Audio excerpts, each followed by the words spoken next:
Hello, guys. As usual, stay home, stay safe, and do Excel chemistry. So, today we're going to talk about, or let's further continue our discussion. We were talking about the coagulation, like what exactly is happening in that, and what are the various methods that we have seen.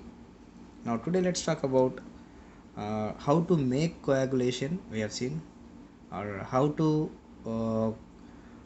stop the coagulation also we have seen. I think last class we have spoken about to stop coagulation, what are the various steps or various methods we have seen. Now to prevent the or to protect rather than prevent, we have seen in the last class prevention. Now let's talk about the protection of the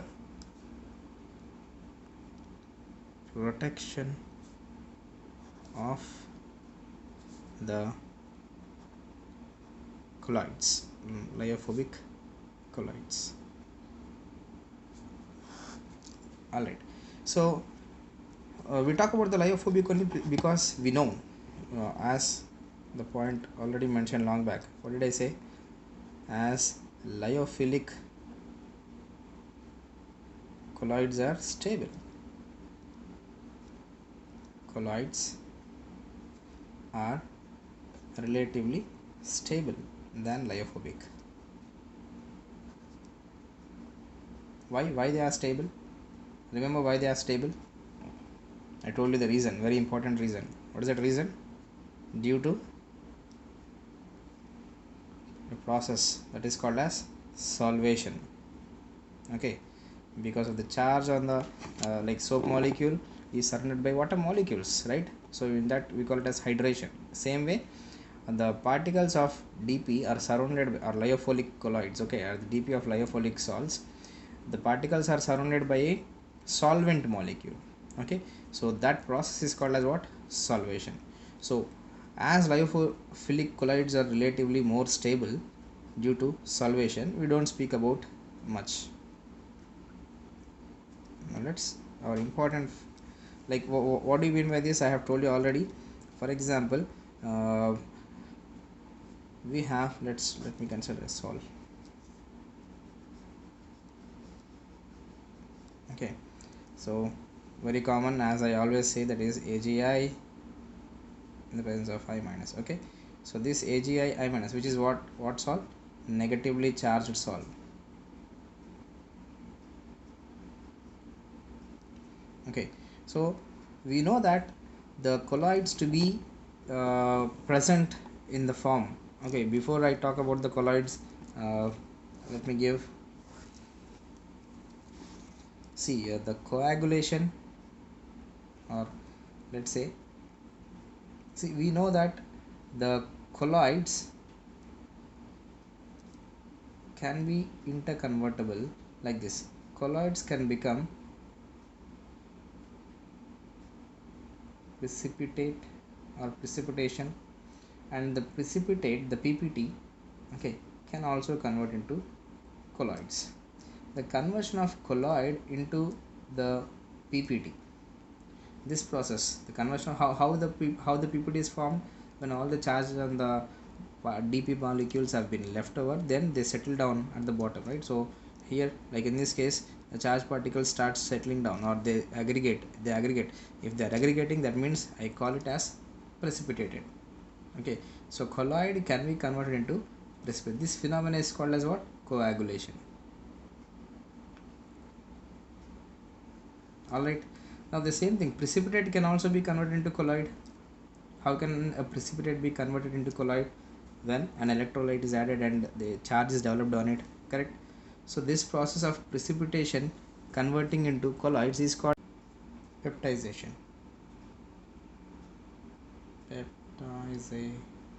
Okay, so conversion of colloidal solution into precipitate is coagulation.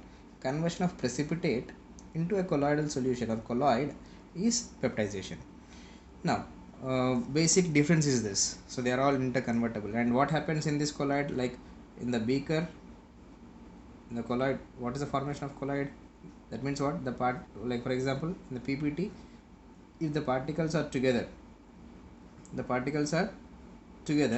then I call it as PPT. When any reaction is happening and in the reaction the molecules, the products formed settles down, then we call it as the precipitate, PPT, correct? Now these molecules should not be together, they have to be dispersed or dispersed. So in that case I say it as colloid. So conversion is coagulation, reverse is peptidization. Now interestingly is for both the things we add electrolytes. Okay, for this and also for we add electrolyte, but relatively more or relatively we will say, like for conversion of colloid into precipitate, we'll add relatively lesser amounts of electrolytes. Okay, we'll talk about that. Already we have discussed many times, but still. So this is the phenomena. So when I see AgI which is negatively charged, it is negatively charged because I'm adding the Ki. Okay, so K plus and I minus when added, when Ki is added,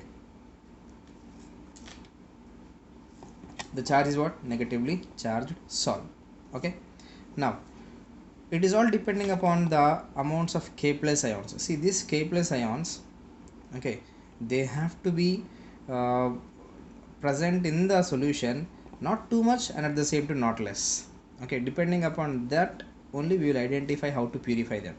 But on a whole, I hope you understood, like the sol, the lyophobic colloids or lyophobic sol can be becoming stable by adding the lyophilic sol. On adding lyophilic sol, the lyophobic sols are stabilized. Okay, what you do is why we are adding the electrolyte and all, discussion of that I'll talk it later. But as of now, on adding lyophilic sols to the lyophobic sol, they are stabilized. The lyophobic sols are stabilized. What happens is, normally if this molecule, let's say like AgI molecule, and this is my another AgI molecule, this AgI molecule and this AgI molecule, they should not come closer. Okay, so in order the charge is what on this AgI, I minus, that is negatively charged, and this is also negatively charged. So this negatively charged and this negatively charged, they keep on repelling. Okay, as long as they keep on repelling, that means my colloid is stable, correct? Now for this when I add the lyophilic sol, the lyophilic sol forms a protective layer around them. Okay, the lyophilic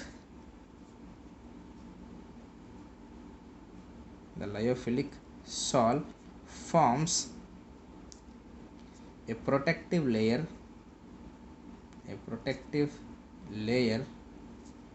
on the dp molecules of lyophobic sol. So this is how, just on adding lyophilic we can stabilize the lyophobic sols.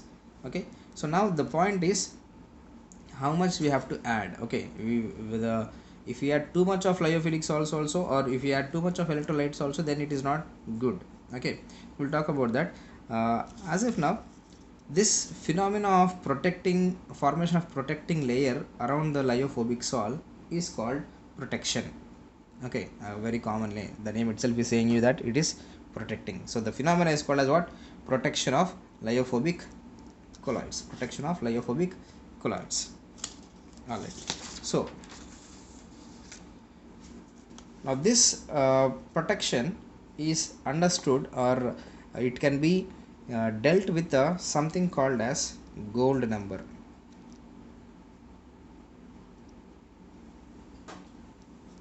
Okay, gold number, by definition I'll talk about what is the definition of this, but try to understand first.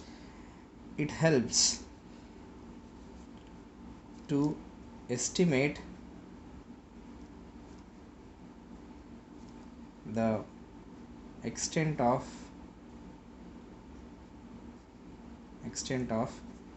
protection gold number of lyophobic salts. Okay, so there is something called as gold number. The extent of protection is understood by this gold number. Now let's understand what is this gold number. Okay, so what is this gold number? Let me write. Before I write the definition, I'll make you understand in a simple way. Okay, if you understand this, then you can remember the definition very easily. Otherwise, you'll have to by heart it. Suppose I have a beaker. Gold number means it is something related with what? Gold. So I have a sol that is of gold sol. Okay, so this is what? Gold sol. Okay, and how much of gold sol? It is 10 ml. 10 ml of gold sol. Now for this 10 ml of gold sol, I am adding some amount of, okay, just now I told you on an addition of the electrolyte, or the electrolyte just forms a protective layer. Okay, the Ki, what happens? The iodine or iodide ions surrounds them. And one more interesting point is this: if the iodide ions are surrounding them, who is free? K plus ions are free. Yes or no? This K plus ions, what do? They also participate, or they also surround the AgI molecules and forming a double layer. We know it, correct? And that causes the stability of the lyophobic colloids. Okay, so now on a whole, the discussion is the extent of stability depends upon the amounts of the electrolytes that are added. Okay, so if I add more electrolyte, then there is a reverse process also. The tendency is that it can also reverse the reaction. Okay, that means they makes the molecules unstable also. Fine. So 10 ml of gold salt taken, and for this, let's say I'm adding some substance A,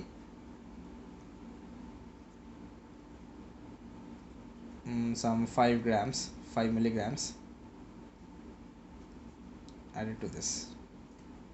What is the role of this 5 milligrams added to this? It is protecting.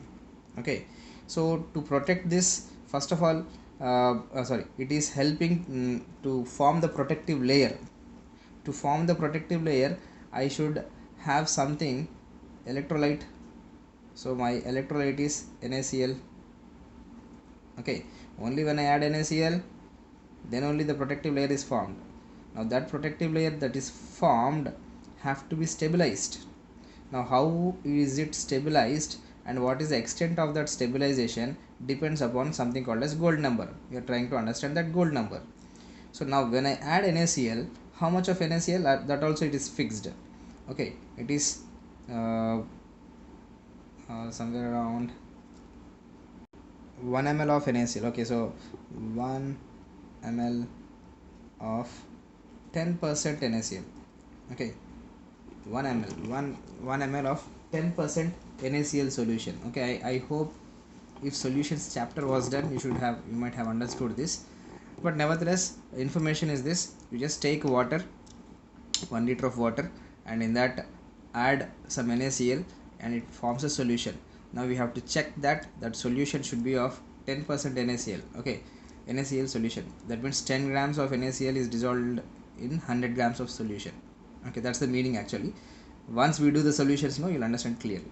Now from that, I should use only 1 ml of 10% NaCl solution. Okay, when I add electrolyte, what happens? Normally Na plus Cl minus, they break down and they start accumulating around the gold molecules, correct? So once they start accumulating around the gold molecules, now while they are accumulating, the particles, that is a substance that is added, okay, a substance that is added will start forming the protective layer around that. Okay, so depending upon that protective layer, we define something called as gold number.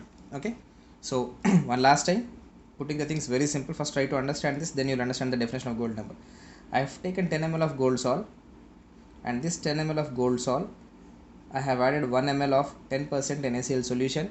What is the use of this NaCl? We know that electrolyte is necessary, right? So electrolyte is added, and this is my substance A, that is lyophilic substance. Okay, lyophilic salt.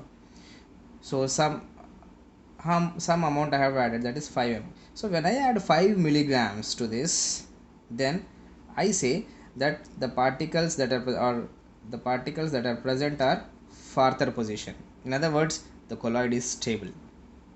Okay, when I add 5 grams, the molecules of the gold are stable. The gold sol is stable. If I say that the gold sol is stable on adding of 5 grams of this, then my gold number is 5. Are you understanding? So the amount of the substance, which substance? Lyophilic substance. The amount of lyophilic salt added, such that the gold sol is stabilized. How much of gold sol? 10 ml of gold sol. Okay, when 1 ml of 10% NaCl solution is added. Okay, so this causes what? The electrolyte just causes, as I said, in both the cases, coagulation and precipitate, that is peptidization. In both the cases we will be using the electrolyte. Fine. So what is the role of electrolyte? It is just helping the salt particles to get charged, that's all. Okay, now those charged molecules, if the K plus ions are surrounding it, then the charge is killed off, and when the charge is killed off, again they will come together and precipitate. So to avoid that, the lyophilic forms a protective layer. Okay, fine. So let me write the definition. Gold number, it is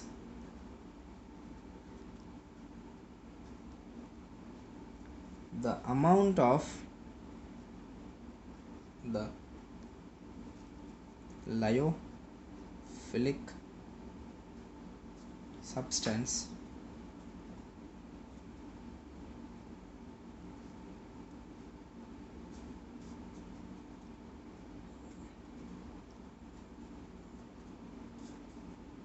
that is added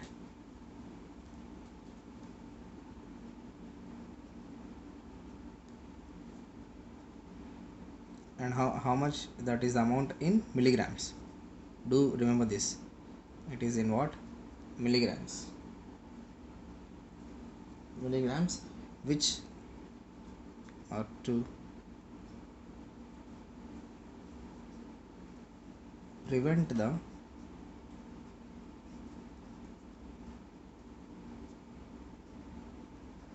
coagulation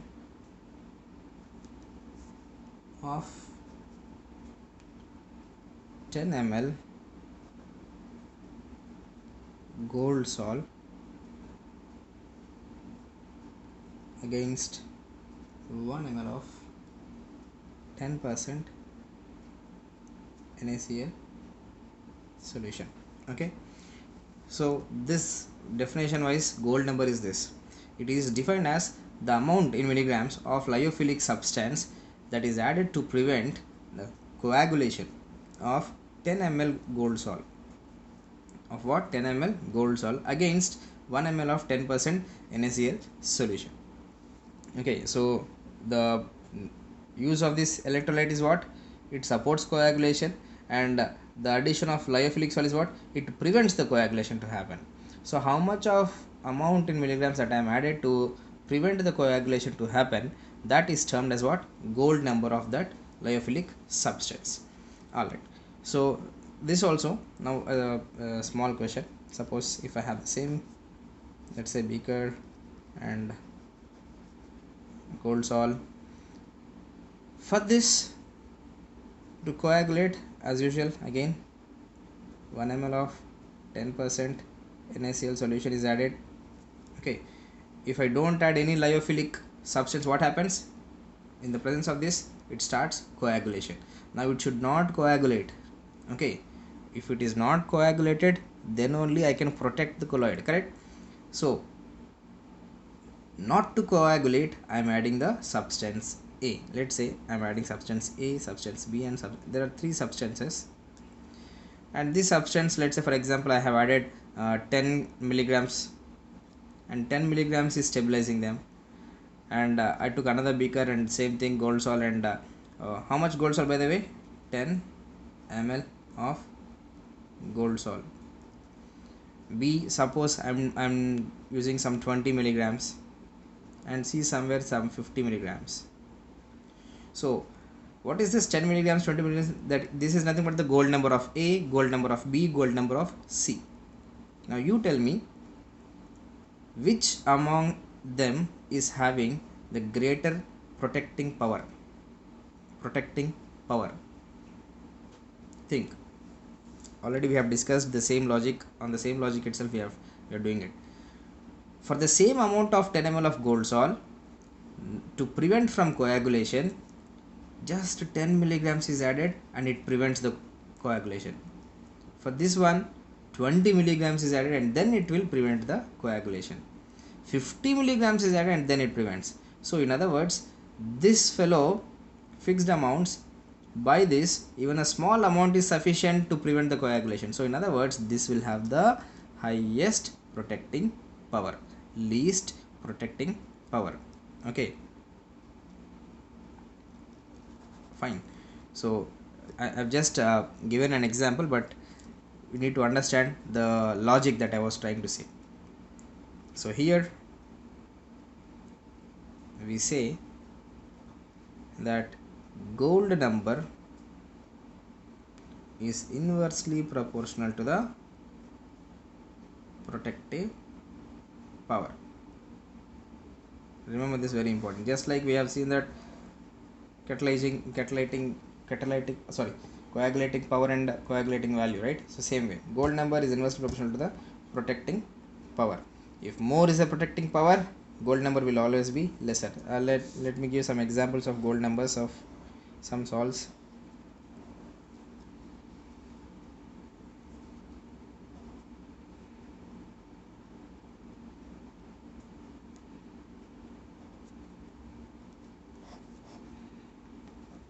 I think in your NCERT book it is already given there that gelatin is one whose gold number is somewhere around 0.005 to 0.01.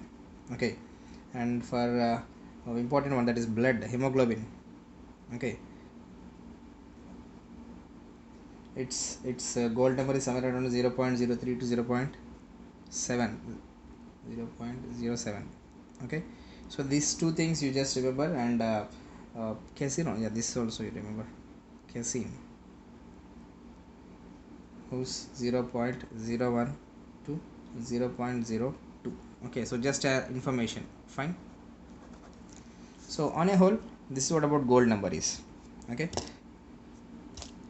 let's continue our discussion furthermore about purification.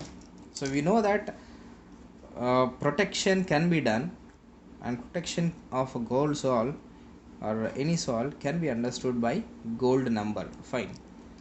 Now protection is done. Now let's talk about purification. Purification of colloids. Which colloids? Lyophobic colloids. Lyophilic, again we don't discuss much because we don't have to really have difficultiness to purify them. Just by simple not simple exactly, by centrifugation or by even the dialysis and all this process will help. Okay, so mainly we speak about the lyophobic colloids. This purification, what is purification? Purification means removal of impurities, removal of impure electrolytes or impure crystalloids. Actually, one day I said like the colloidal solution contains two parts. One is colloid particles and other one is crystalloids. Okay, so what are these crystalloids? The size of the crystalloids are little bigger than the colloids. Fine. So what do we have in the salt is we both have colloids as well as crystalloids. So crystalloids, it is nothing but the ions. Okay, just now we have, when electrolyte is added, the K plus ions behaves as the crystalloids. Fine. So to remove them, is nothing but our purification of colloids. Now that thing can be done by three different ways. One is dialysis, which I have already spoken. The another one is electrodialysis,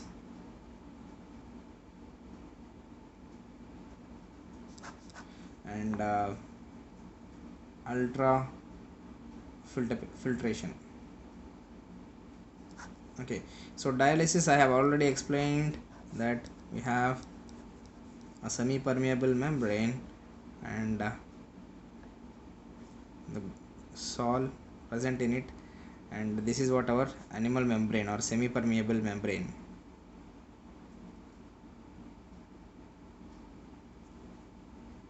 Animal membrane does not allow colloidal particles to come out. Okay, so crystalloids are coming out, and this phenomena is called as what? Dialysis. If electrodialysis is same thing, only thing is we perform that dialysis. This takes longer time. If we use electricity, in the presence of electricity, it fastens the reaction. That's it. Okay, so same dialysis performed by application of current.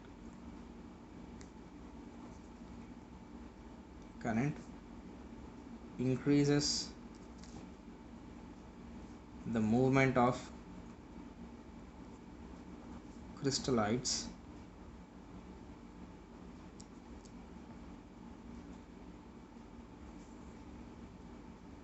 to the DM. Okay, and ultrafiltration is something like filter paper. Just like filter paper, we have something called as ultra filter paper. Ultra filter paper. Okay, you just throw, like the ultra filter paper will have a very small pores, very small pores. The size of the filter papers normally is little bigger in size. How we make is very small pores. Okay, how you just take a tissue paper, or not tissue paper, filter paper, and that filter paper you just throw some keep tapping it with some talcum powder. Fine, so you keep tapping with some talcum powder and wipe it off or dust it off after some time. Allow it to settle down for 2 to 3 hours. Then that will behave as what? Ultra filter paper. Fine. So in this also the same thing. What happens? Only though crystalloids being smaller particles than the colloids, the crystalloids will pass through the ultra filter paper, whereas colloids do not pass through. Okay, crystalloids can pass through the ultra filter paper, but not colloids. Okay, so this is how we can purify the lyophobic colloids. Fine. So with this, purification is also done. One last part, that is emulsions, is the last part of this chapter. Very simple section. What is an emulsion? Emulsion is that the DP is liquid and DM is also liquid. Fine. So DP, that is liquid dispersed into another liquid substance. Such phenomena is called as what?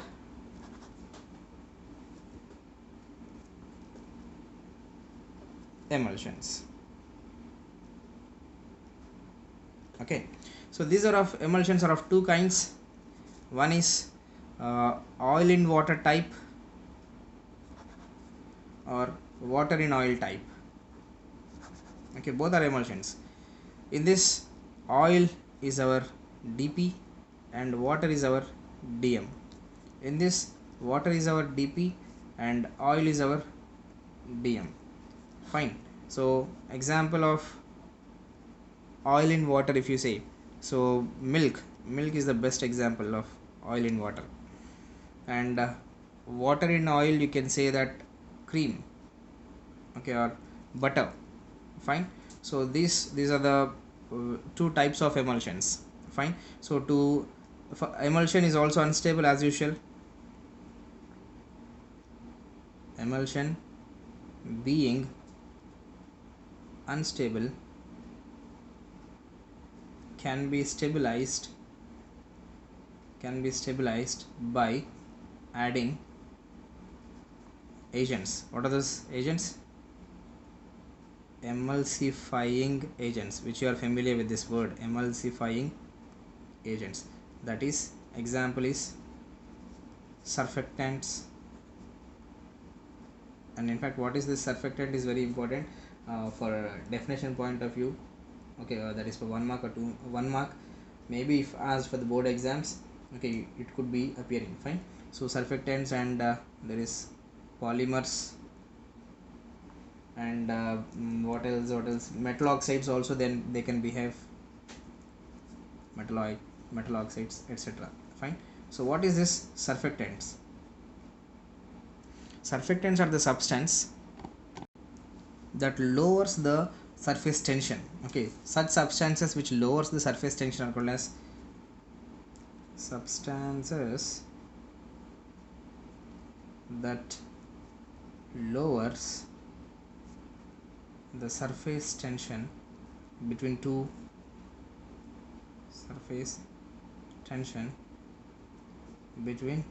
fluids. Okay, such substances are called as what?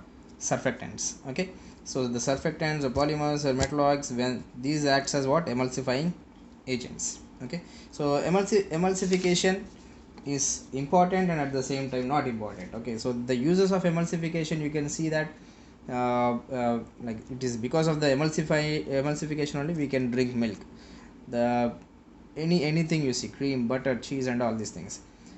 But where it is not useful is in the petroleum industries. Okay, the emulsification of petroleum is not good. Okay, for the particles to be, or that is not, what I can say is, sometimes the particles in the oil wells and all, if you find, no, you drill big pipes inside the oil wells, right? So when you see there, sometimes the petroleum is emulsified. Okay, so that has to be broken down. So such emulsions, no, you should break down either by physical methods or by chemical methods. You break down, then only you can pull out. Okay, it is very difficult to use them for regular purposes. So emulsification should not happen in the petroleum industries, whereas emulsification is very much necessary in our daily lives. Fine. So nothing much about this. And how can we, for example, if two substances are separated, okay, two substances are in this very important thing, how can we identify which is oil in water and which is water in oil type? So for that, we can say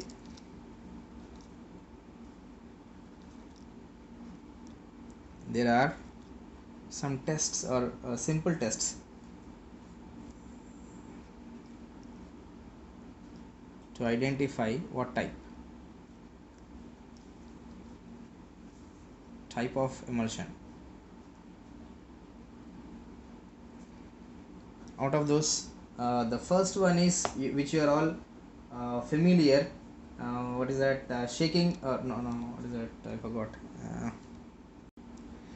Dilution is one thing, and there is something called as coloration, change in the color also. Third one is by viscosity test, and you can also find the difference in conductivity test also.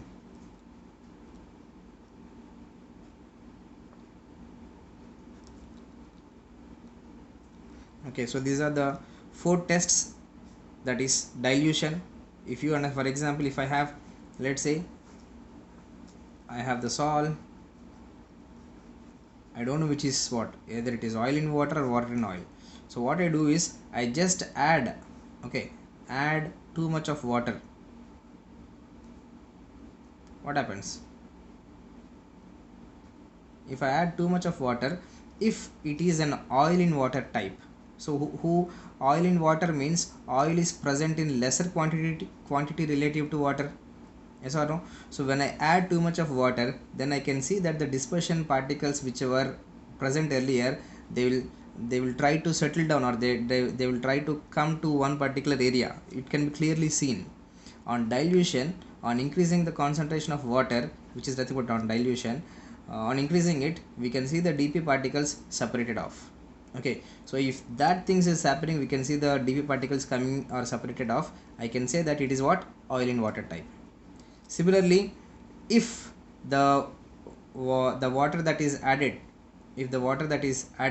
if you find the water droplets are separating off, or are dispersing randomly, then I can say that it is what, water in oil. Fine. So that's what about dilution. Just pour water, it's enough.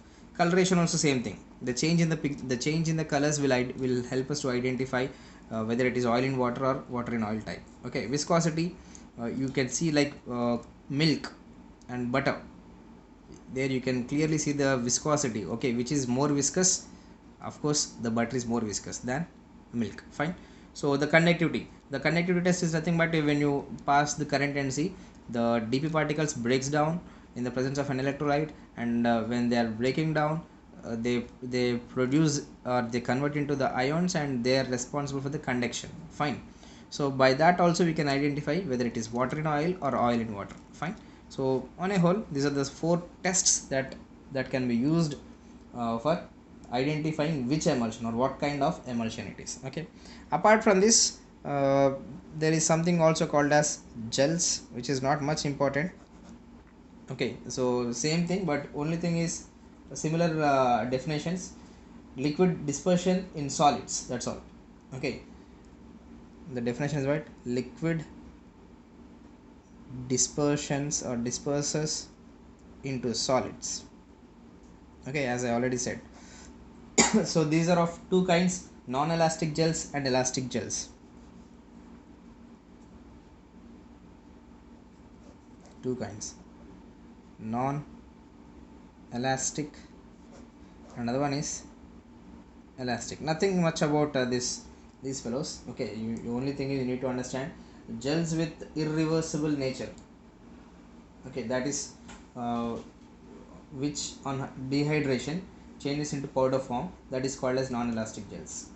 Okay, gels with reversible nature, which can be dehydration changes into solid mass, that is called as elastic gels. Okay, so I'll write the point also if you want. Nothing much. Okay, not necessary also. If you have understood, very good. Okay, not understood also doesn't matter. Fine. Only thing is, what is gel you must know, and how it is, how many gels are there. Normally 2 kinds, non-elastic and elastic. The name itself is giving you the picture of it. Fine. So this is what about the various points that have to be covered in the surface chemistry. It's a fully theoretical one. 2-3 areas are there, that is numerical problems or formula based. So if asked any questions from this chapter, mostly 99.99% would be from theory only. 0.001% could be some numerical based upon the Friedrichs, that is Friedrichs, and the other one is the gold number and coagulation power and coagulating. So those areas. Solving the questions mostly, even though the from question is asked from this chapter, it looks like that, but actually it relates with the solution chapter. Okay, so that's why we'll see some more examples as the time goes on. Fine. So on a whole, with this we conclude surface chemistry. Fine. See you in the next class with some other chapter.